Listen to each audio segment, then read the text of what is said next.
what's going on today, and we are playing Rise of the Queensdale again. This is game 2 in our, I guess what we called an evolution game instead of a legacy game. It's a legacy game. It's they call legacy. it an evolutionary game or something like that.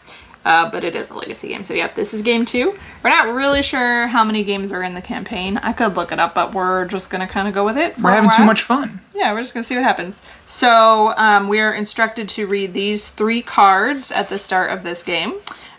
So we're going to go ahead and do that now. And this also... Oh, spoiler it's not alert. spoiler free, okay? So if you are still wanting to play the Rise of Queensdale without spoilers, bye!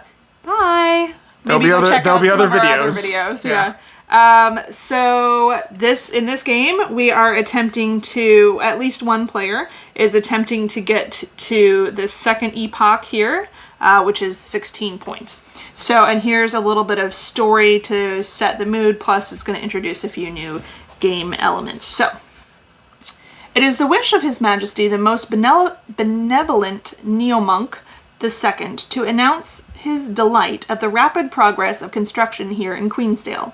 At the same time, he hopes with all of his heart, and for the sake of the Queen, that you won't relent in your efforts. Build and construct, that shall be your motto. Thylo's final words on the market square were nearly drowned out by the cheers of the crowd, but you could feel his warning gaze. So we are going to take some stuff out of the punch boards, some buildings, it looks like. And we are going to put them next to the game board. The rules for building are the same, but the costs have changed, and you can now find them in a new location. The cost is in a new spot. We're also going to be putting out some new types of buildings, and the buildings are orange, and they give their owner a lasting benefit. Each is associated with a specific action, which is permanently modified for its owner.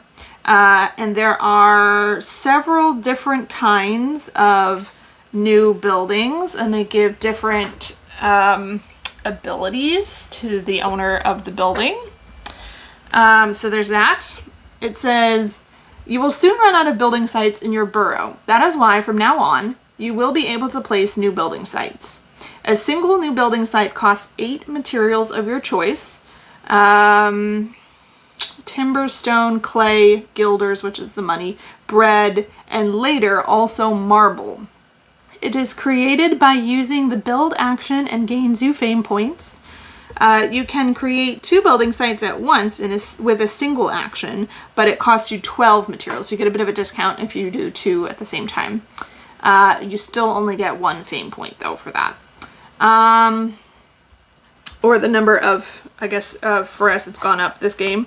It's now 3 points for building. Nice. And also we figured out, so it looks like the board is look like if you pushed it, all these squares would fall out, but actually you pick them and then they I thought pop it was up. punch board, and I thought you punched it all the way through, but I accidentally dumped all of my pieces out because they're actually you just pick up a piece and then you can put the new piece there. So it's kind of like punch board, not quite. So it's very interesting because at first it was firmly on there, but then after you pick one, I just picked it up and I tilted it towards me because I was gonna look at it to see where I wanted to put something, and all of the pieces just fell out right in my lap, and I was like, oh, I guess that's how this works. So now mine is not. They won't sit down all the way, but it's fine. It's fine. Okay, so we can place these buildings, and yeah. Whenever we place a building site, we have to cross out a building on our board. I don't see that. We'll figure it out. Yep. And also we've gotten these, since our last game, we've gotten these seals. And the seals... Well, you got a seal. Well, I got a seal, but the seals will get you stickers to modify your dice, which is pretty cool. And then they give you more resources or different actions or different abilities to get just by rolling your dice, which it seems it's going to be pretty interesting once everything gets started. And so I'm excited. This is turning out to be it's fun. I enjoy it, and yeah, this is our second time playing the Rise of Queensdale, like almost a little bit like immediately right after the other one, and so yeah, we'll figure out what we need to figure out and get back to you guys midway through a game. And our game is now, instead of just 10 points, it is now 16 points, and that will go ahead. And once someone hits 16, we'll finish out the round, and that will be the victor, and there will be a loser, and then we will come back at that point and just show a little bit about what's going on in the game. Alright, well, we'll talk to you guys later. Toodles! We're gonna go ahead and do a mid-game discussion on what we got going so far in the Rise of Queensdale, but you got the first Oracle card. I did. I went herb gathering, and one of the herbs that I gathered had the Oracle card symbol on it, so we drew the first Oracle card we've seen in the entire game.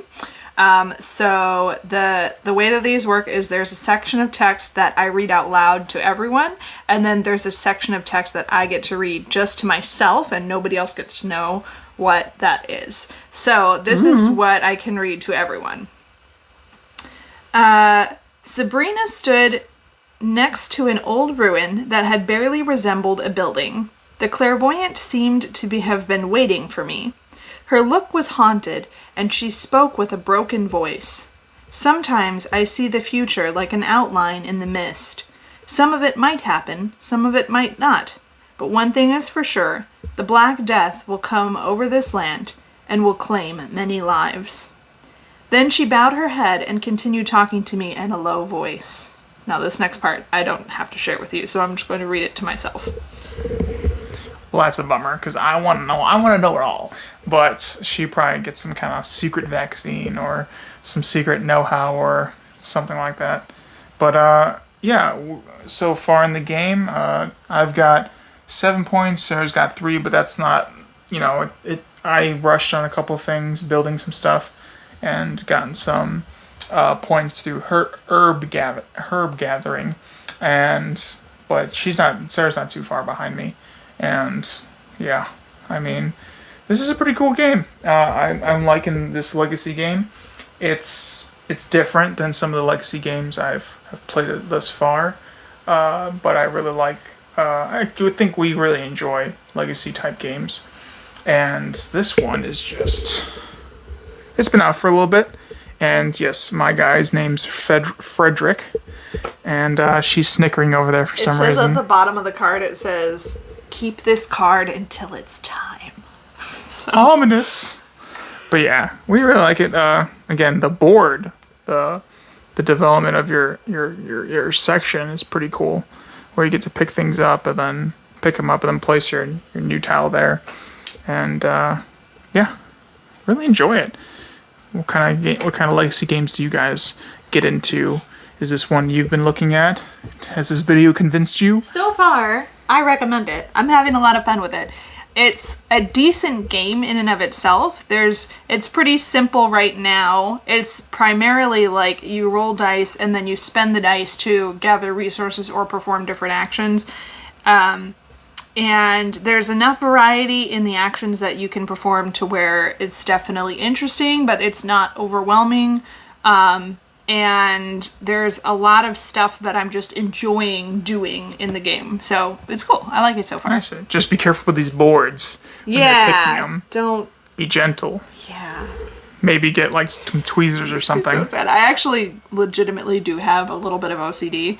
And the fact that my board is no longer perfect is driving me a little bit crazy, but we're just gonna power through and it's gonna be just fine. Enjoy it. It's gonna be fine. Everything's fine. So, yeah. So, alright. Well, we'll get back to you guys once the game is over and what has developed within that time. But yeah. Toodles! Now, for a special announcement, the courier has something to say. Thylo called together all of the craftsmen. In front of him stood a massive wooden chest, which he opened. The chest was filled to the brim with guilders. He gave 1 coin to everyone who came and spoke. The king wants to speed up construction of the castle. He gave me this chest filled with guilders. It will be yours as soon as the castle is complete. The craftsmen stared at the chest. Never before had they seen such wealth. Inspired by the sight and highly motivated, they immediately set to work. Place a courier token on the craftsman space on the overview board. As long as it stays there, a craftsman saves 3 instead of 2 resources when used. Okay, interesting. And I got to do that because I drew a courier out of the bag. Nice. Awesome.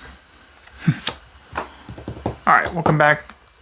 See y'all later, I think, when we get to the end. But yeah, we'll check in with you in a sec. All right. Toodles. Hello, Sarah.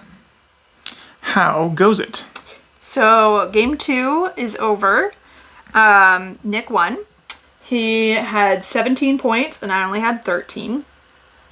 And there's a mechanism in the game where on the score track, the 2 spaces, well, right now it's 2. It looks like maybe in the future it'll be more. But the spaces just before the goal, this is the goal for this game, the spaces just before the goal, if you can manage to get into those spaces before the game ends, then you'll get an extra sort of end of game thing.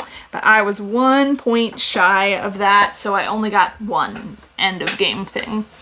And so Nick won. So he was able to upgrade his tower with another section of tower, so that when he starts his next game, not only does he get a resource of his choice, but he also gets to move up on this track right here. And then we ended the game. I have 2 guilders and a seal that I get to carry into the next game. I get a couple of bread for you. A bread, a gilder, and what's that guy's name? He gets a Gleeman as well. Yeah, Gleeman. Plus, you had a seal from the previous game. So Nick's walking into our next game with quite a bit, and I am not. So I'm a little annoyed with being behind again in the second game. But what are you going to do? Play better, right? So we'll see how the next game goes. This one, we had a couple of things come out. We had our first Oracle card come out, which was neat. We had two of the Courtier cards came out because we both got a Courtier token or meeple out of the bag. So when a Courtier arrives, you get one of the Courtier cards out. And so one of them said that for the remainder of the game, all of the workmen, the craftsmen, instead of giving us a 2 resource discount for building, they gave us a 3 resource discount for building.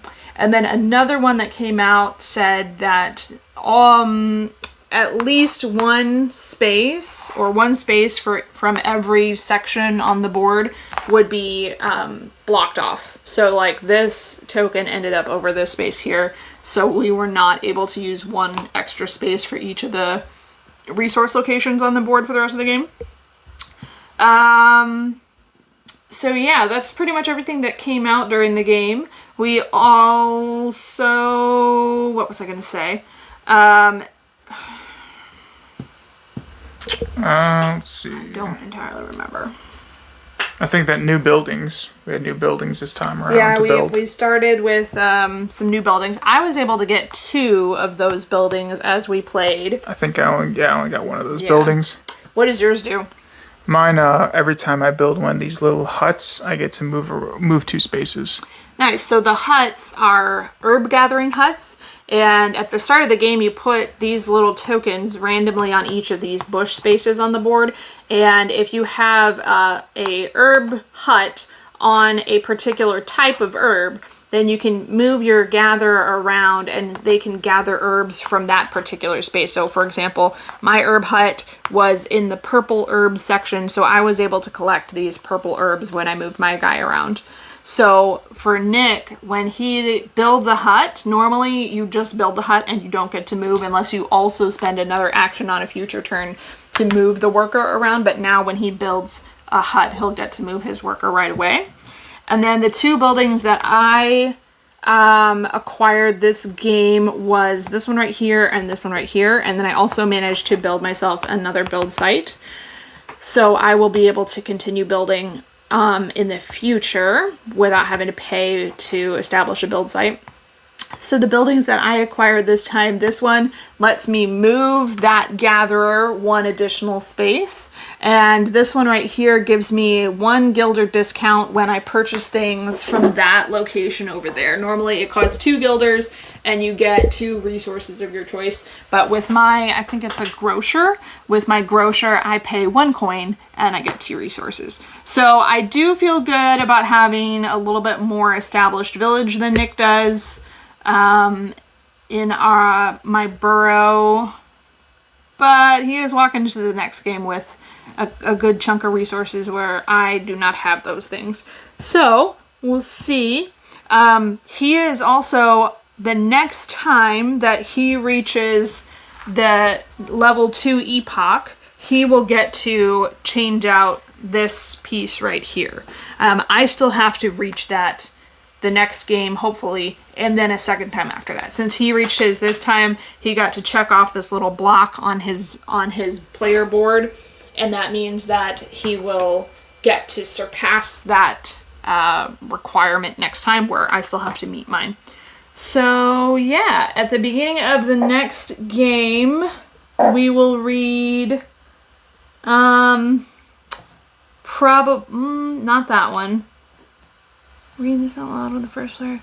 I don't think any of those, because we're still... I think we probably won't do anything with these cards right here during the next game. So, yeah. All right. Well, we'll get back to you guys next time on our next adventure with the Rise of Queensdale. All right. Toodles.